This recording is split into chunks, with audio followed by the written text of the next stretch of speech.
खूप साध्या सिंपल पद्धतीने खूप छान चवदार असं टेस्टी भरलेलं वांगं तुम्हाला आज बनवून दाखवणार आहे। पाहता क्षणी तोंडाला पाणी सुटणारं आणि भूक वाढवणारं असं हे भरलेलं वांगं, चमचमीत असं ग्रेव्हीबाज मसालेदार असं हे भरलेलं वांगं। व्हिडिओ पूर्ण बघा, आवडलं तर लाईक करा, चॅनलला सबस्क्राईबर करा। तर बघू शकता किती सुंदर असं आपलं हे भरलेलं वांगं तयार झालेलं आहे। तर चला बघूया आपण याला बनवायची कृती, लागणारं साहित्य। तिकडे बघू शकता मी हे 5-7 हिरवे वांगे घेऊन आले आहे।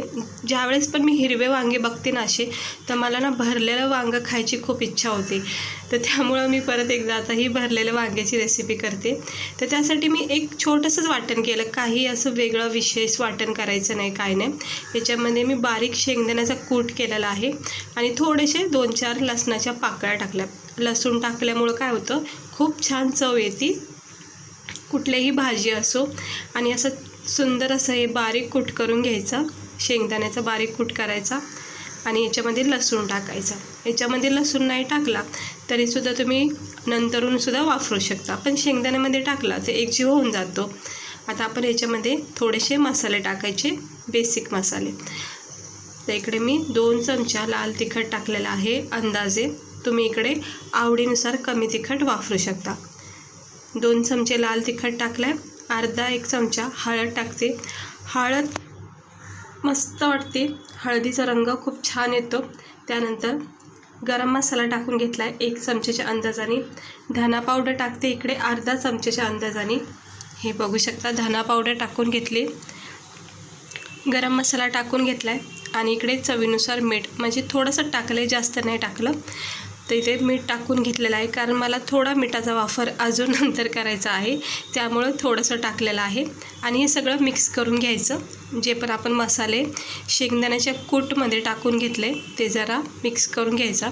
आणि हा मसाला अगदी ड्राय आहे, सुक्का आहे आणि असा मसाला आपल्याला नको आहे। याच्यामध्ये आपल्याला थोडासा ओलसरपणा हवा आहे, कारण असा जर भरला वांग्यामध्ये तो अजिबात पॅक राहणार नाही, सुटला जाईल, निसटला जाऊ शकतो।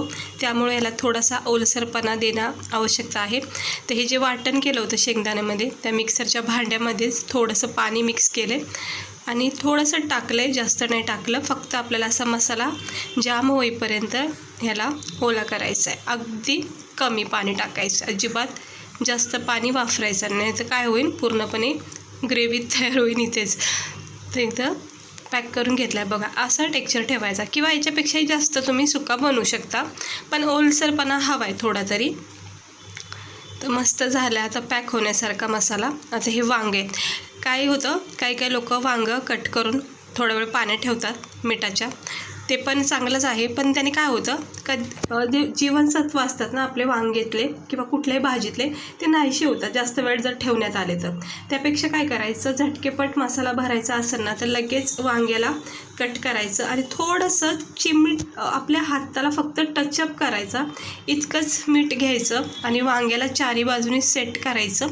मिठाच्या पाण्यात जर तुम्ही नाही ठेवलं ना तर ही अशी प्रोसेस नक्की करा, याने इतकी छान चव येते ना वांग्याला खाता वेळेस। आतून जर मिठाचा थोडासा टचअप केला ना तर मस्तपैकी चव येते वांग्याला। आता हा मसाला बघू शकता तुम्ही किती छान सेट होत आहे आतमध्ये। ह्याला आपण ओलसरपणा दिल्यामुळं मसाला अजिबात निसटत नाही आहे, कुठेही असं बाहेर पडत नाही आहे, ह्यामुळं थोडासा मसाला ओलसरपणा ठेवायचा। आता हे दुसरं वांगंसुद्धा भरून घेते, अगदी थोडं बोटाच्या साहाय्याने मीठ घ्यायचं, चारी बाजूने वांग्याच्या फोडी आतमध्ये फिरवायचं आणि मग मसाला पॅक करून घ्यायचा। हे सर्व वांगे मसाल्यामध्ये पॅक झालेले आहेत, कुठेही निघलेलं नाही आहे, तुम्ही बघू शकता। आणि हा उरलेला मसाल्याचा सुद्धा आपण वापर करायचा। तर इकडे मी कढाईमध्ये तेल तापत ठेवलेलं आहे, याच्यामध्ये सर्वप्रथम मी 1 चमचा जिरे टाकते। हे बघू शकता 1 चमचा मी इथं 1 चमच्याच्या अंदाजाने इथं जिरे टाकलेले आहेत। छानपैकी जिऱ्याला आता तडका बसलेला आहे। आणि जर तुम्ही शेंगदाण्यामध्ये जर लसूण नाही टाकला ना वाटता वेळेस, तर ह्या स्टेजवर थोडासा लसूण उखळमध्ये असं कुटून ह्या स्टेजवर टाकायचं जिऱ्यासोबत।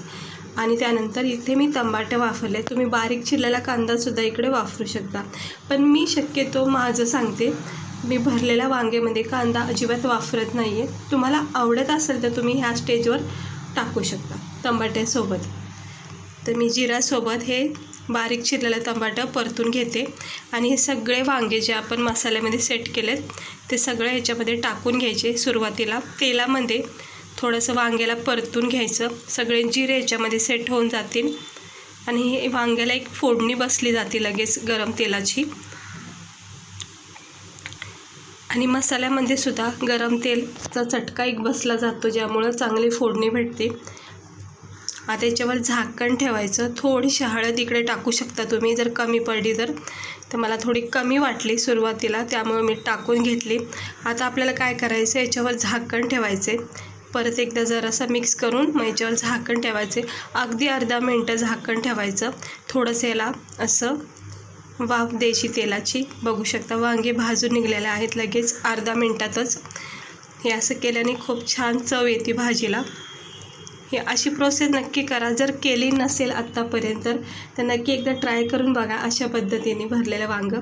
आता हा उरलेला मसालासुद्धा आपण याच्यामध्ये टाकून घेऊया. हा मसाला ना वेस्ट कधीच करायचा नाही, कारण हा मसाला खाण्याची एक वेगळी मजा असते. भरलेलं वांगं, दोडका, कारलं काही जरी तुम्ही भरलेलं केलं सारणचं तर हा मसाला खूप गरजेचा असतो. तर ते सगळा मसाला बघा मिक्स झालेला आहे छानपैकी आणि आपले वांगे किती सुंदर असे दिसत आहेत. चमचमीत झणझणीत असे मसालेदार असे हे वांगे आपले दिसत आहेत. आता हे भांड्यामध्ये पाणी टाकते. म्हणजे आपण जे मिक्सर होतं, जे भांडं होतं ज्याच्यामध्ये आपण शेंगदाण्याचा कूट केला ना, त्याच्यामध्ये मी पाणी टाकलेलं आहे.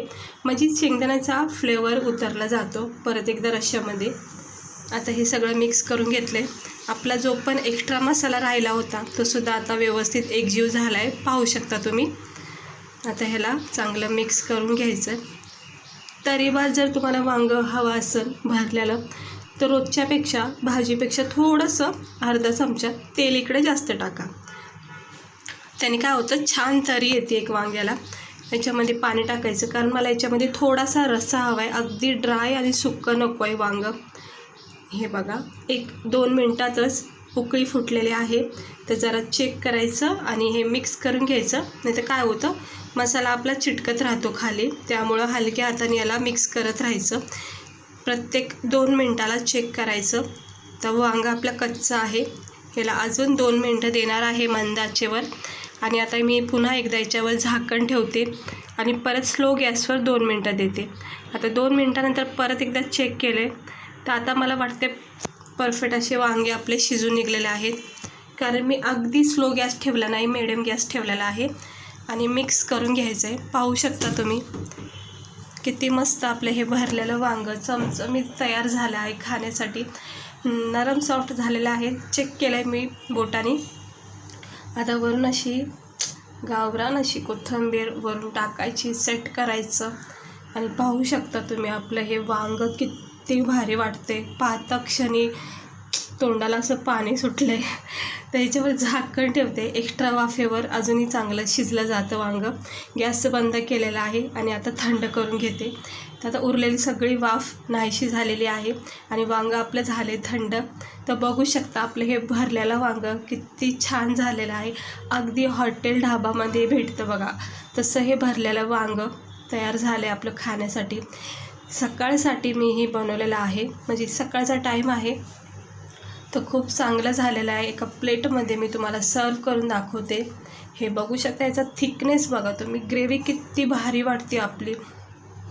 खरंच खूप मस्त झालेलं आहे वांगं. नरम सॉफ्ट असं शिजलं गेलं आहे. वांग्याची स्किन तुम्ही अंदाजा लावू शकता किती छान नरम सॉफ्ट शिजलं आहे. आणि हे असं चमचमीत भरलेलं वांगं सगळ्यालाच आवडतं. तर तुम्ही नक्की एकदा ट्राय करा. जर तुम्हाला आजची आपली ही रेसिपी आवडली असेल तर नक्की भरलेलं वांगं ट्राय करा. खूप चवदार लागतं. गरमागरम भाकरीसोबत, रोटीसोबत किंवा राईससोबत खूपच मस्त लागतं. भूक नसेल ना तरीसुद्धा असं वांगं केलं ना तर तुम्ही 2 भाकरी तरी खाऊन जाताल. भूक नसेल तरी पण इतकं छान आणि चवदार हे वांगं तयार होतं. तर माझं तर खूप फेवरेट आहे आणि सगळ्यांचंच फेवरेट आहे भरलेलं वांगं म्हटलं की. तर चला भेटते मी तुम्हाला पुढच्या व्हिडिओमध्ये. आजची रेसिपी आवडली असेल तर नक्की लाईक करा, चॅनलला सबस्क्राईब